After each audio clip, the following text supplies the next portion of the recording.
Absolutely.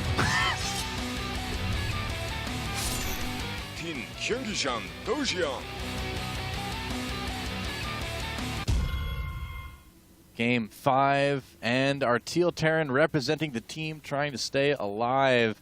It is not intended to rhyme, but look at this guy. It's a Towel Terran, man. He all-killed the team that he's playing against last time they met. It is FXO.GuMiho. And in the upper right part of the map, playing as the blue Terran from NSHoSeo, just taking out his former GSL nemesis Leenock last game with some 2-port Banshee antics. It is NSHoSeo.Jjakji. Yeah, Illuminator1 in the live report thread said, I like the part of the game where he built Banshees in one. Yeah, it's one of those things. I mean, it's like... It's so good he has the Supsun icon underneath it under his post see it as every well. once in a while, yeah. That's true. All right, well, it's time for TVT now. We'll see what both these players have. Their build's identical at this point. Oh, yes, through the 1 minute mark. No variations quite yet. They are matching up.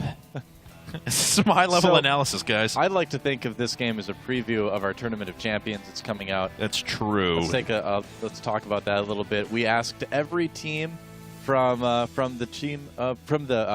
Team Arena Challenge to send out their champion. They had to pick a player from their team to send out to represent them in this 16-player tournament. Fnatic did replace. Who'd they replace? They replaced Vile, right, who couldn't make it, right? Send someone, yeah. And pretty much everybody picked a Terran. There's 3 Protoss and 1 Zerg in the tournament, mostly Terrans. But hey, don't let that discourage you because it is going to be an awesome tournament.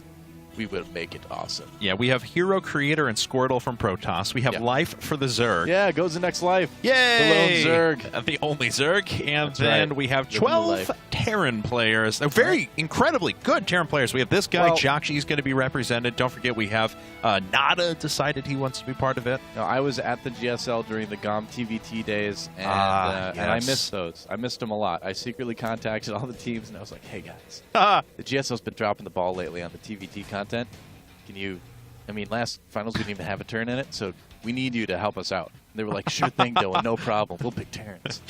Complexity's like, we just picked up Nada. No problem, dude. We'll send him. Yeah. Everyone picked Terrans. Pretty much. Everyone did. It's going to be awesome, though. I actually am excited about that tournament. No lie. Yeah. More details are on teamliquid.net. Check under the SE2 tournament section. And, okay, we have, let's see, it is 1 Rex Gasless FE into a double gas, actually, right away for Jakji. GuMiho, on the other hand, has just gone for gas first, of course, wanting to put up that factory as soon as possible. It is read by Jakji. Ah, yeah, nice little scout there. Yeah. Sees everything, knows that it's going to be most likely Reactor Talents. I couldn't imagine it being anything else at this point. And GuMiho, I think we're going to see some Cloak Banshees from him as well. He's going to pick that up and then make the starport right on it so we can make a couple Marines and Hellions to kind of stay a little bit safer early on as well. And, yeah, interestingly enough, that's how it's going to be. Okay, so that actually wasn't a reactor being built then by GuMiho, was it? It was a Tech Lab. Yeah, Tech Lab. So Tech Lab starport is now making its way out as we'll see what units he wants to get out right away. He does have 1 Hellion popping out on the field as well. Jakji starting his first factory and already get a reactor that, so we may very well see good old-fashioned mech build out of him here in a bit. Well, that'd be great. Love to see mech. Could be pretty cool. Yeah, especially with Jakji's control. GuMiho's kind of the opposite. He's a sloppy player, but he's everywhere. He's always everywhere. He's very aggressive. He makes, but you know, it's a good contrasting style against what Jakji usually brings to the table. Yeah, Jakji just kind of the model of methodology, or the model of methodical play, I should say. And GuMiho just kind of the model of absolute craziness, you know? It works out well for him. It's like Baroque versus Dada if you put it in art world terms. Somebody out there got that. Wow. Somebody out there got that reference, and I salute you, whoever you are. The Baroque world has... See, I'm a music guy, so I immediately spring to mind the smooth sounds of Johann Sebastian Bach and such, so... Yep, that Bach, he sure was a smoothie, wasn't he? Yes. I actually... Lady Killer Bach, that's what they used to call him. I hosted metal shows and I hosted classical music shows, but yet I had the same sort of like smooth jazz presenter voice the whole time. It's now Beethoven on 89.7 FM. Beethoven Rala. Look out, ladies. Here comes Beethoven. Mozart coming at you. All right, well, GuMiho makes his way in with 1 Banshee. There's already a Viking coming up. It is a little ways away. And GuMiho, of course, much better at level 27 in the StarCraft Master than I am, as he's going very well against that group of Marines, not taking too much damage. Yes, indeed, man. And is he going to kill all the Marines? Looks like he is. Yeah, well done. Well, he took a decent amount of damage on that Banshee, but now he's free to kill a couple SCVs anyway. So a lot of damage done early on by GuMiho, it looks like here. He needs to get this win, too, though. Oh, goodbye, Banshee. And the Viking actually moved up because he thought Cloak was there and wanted to make sure that the Banshee wasn't going to cloak and move away. Yeah, exactly. And then actually lost an extra SCV or two there. But this is actually super delayed cloak coming out of GuMiho, and the same thing's going to hit for Jjakji as well. Yeah, it's a very cool timing, actually. That's very interesting for GuMiho to show the first Banshee, do that. Now Jjakji is not going to be expecting cloak at all, so that's going to be pretty cool. We're not going to probably see him save any scans or anything like that. So I like GuMiho's little kind of twist on the build there. And Jjakji, as you mentioned, is going to go after cloak Banshees himself. And no Vikings yet for GuMiho as well. So he doesn't really have that much anti-air to deal with this, too. Well, let's see. Cloak's going to hit, so it's, actually, let's just take a look at that. Okay, about 25 seconds earlier for GuMiho. Of course, he will have the better Banshee count, as he's already got one on the field. He's got a second one popping up soon. Actually, honestly, they're not that far apart. GuMiho did have a later expansion as well, as that's allowed Jjakji to actually rally back and supply. He did take, what was it, 12 kills, I think, to the Banshee, so he has been able to rally back pretty well. And it appears that both of these guys are going to go mech. I mean, we do have the Blue Flame Hellions coming out for GuMiho. He may just be going for some sort of big, like, Marine Hellion composition here, but we have a second factory on the way now for Jjakji as well, and I don't think it's going to be for double tanks. Yeah, and there's a third factory, so that just seals it. We know it's going to be back now. Cool, very cool. And looks like Cloak's done for both players. Jjakji going to get in there in a second. At the same time that his opponent is. GuMiho making his way out now, and there's not a lot of energy left over. Both these guys going to try and do as much damage as they can. We'll see if Jjakji can equalize, because he's taking a lot of damage off his own. Oh, man, they're both blue and teal, too, so it's hard to tell who's at whose base. All right, so that's Jjakji at GuMiho's base. Yes. All right. And that is GuMiho at Jjakji's base. Yes, it is. GuMiho definitely surprising Jjakji with that cloak, and Jjakji definitely, well, doing some damage to GuMiho with his cloak anyway. It looks like he will maybe not lose this Banshee. Wow. So close. Barely gets it away, yeah. All right, now back on his side of things. Oh, God.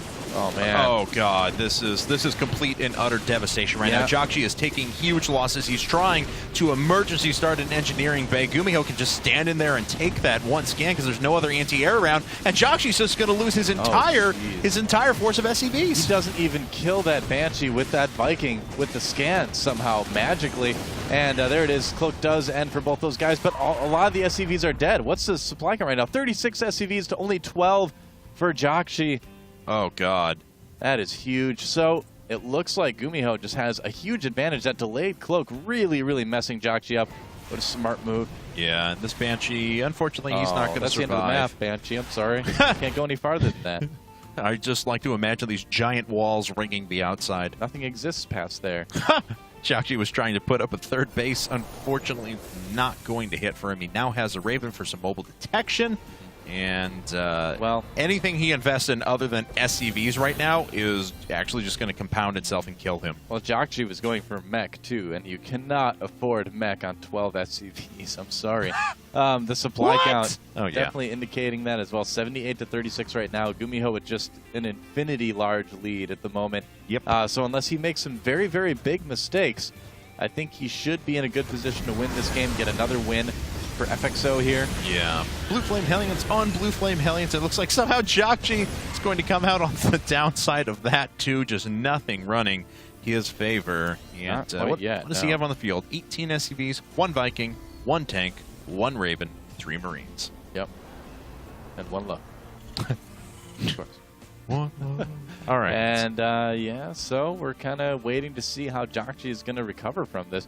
Going Viking heavy, obviously doesn't want to take any more damage from those Banshees, but beyond that, what do you do? Is he just going to go straight up Sky Terran possibly? Just go Viking Banshee? I mean, I suppose it's a possibility, but GuMiho already has a Raven out for points defense drone and more Vikings. Yes, he does. So that's not going to work very well. Nope. GuMiho has the lead in every conceivable regard. He has more Vikings, he's got more Hellions, he's got more Marines, and critically, he has double the workers of his opponent in addition to already having a third base up. Yep. Yeah, GuMiho just way, way, way ahead again. And at this point, we're kind of just waiting for GuMiho to hit that mech timing, which is usually about 150 supply. So It's now usually kind of when you want to wait for. And now's when you kind of think to yourself, what can Jjakji do? I mean, Jjakji needs a hold of just incredible proportions. Unfortunately, he doesn't have any way to AoE the air, so he's going to concede the air advantage. He just needs to somehow get a miraculous engagement on the ground and just...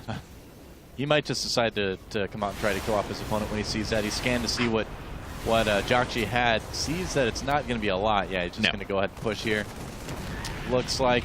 And Siege Mode does just finish for Jjakji, but will he use it in time? I'm not sure. Bunker goes down. GuMiho starting to do a lot of damage. Yeah, just using the auto turrets. Nothing else was going to hit him there. Actually, it's absorbing siege tank fire, so none of the actual units have gone down yet. Jjakji does have a Banshee overhead, but there is landed that his Raven too.